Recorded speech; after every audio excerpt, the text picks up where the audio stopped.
Assalamualaikum warahmatullahi wabarakatuh. Perkenalkan, nama saya Azahra Lila Demiati, mahasiswa pendidikan sejarah Universitas Erlangga Tirta. Di sini saya akan membahas materi mengenai Kabinet Sukiman.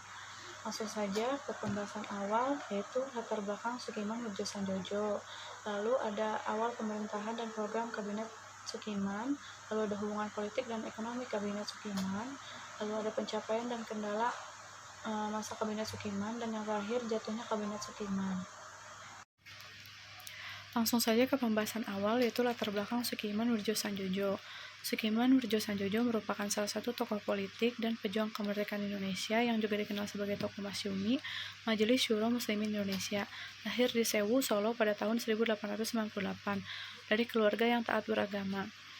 Ia menjadi Perdana Menteri pada tanggal 27 April 1951 sampai 3 April 1952. Pada usia 29 tahun, ia lulus dari Universitas Amsterdam, bagian kesehatan. Selama menuntut ilmu di negeri itu, ia banyak mendalami masalah sosial, politik, dan juga kebudayaan. Karena kecakapannya, ia terpilih menjadi Ketua Perhimpunan Indonesia pada tahun 1925. Bersama Haji Agus Salim, ia mengubah partai itu menjadi Partai Serikat Islam Indonesia atau PSII. Partai ini merupakan partai politik tertua di Indonesia. Awal pembentukan Kabinet Natsir.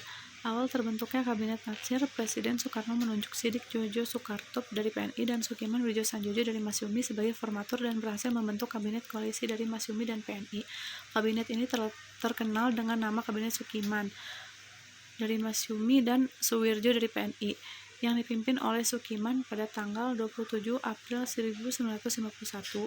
Pada masa pemerintahan Kabinet Sukiman, mulai diberlakukan pelarangan pembentukan organisasi yang menyerupai negara atau menyerupai alat negara seperti angkatan perang, polisi, dan pamong praja.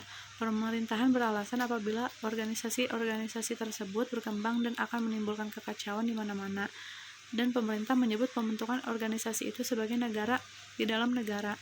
Kabinet Sukiman merupakan nama kabinet yang terjadi pada masa Indonesia menganut sistem demokrasi liberal atau parlementer.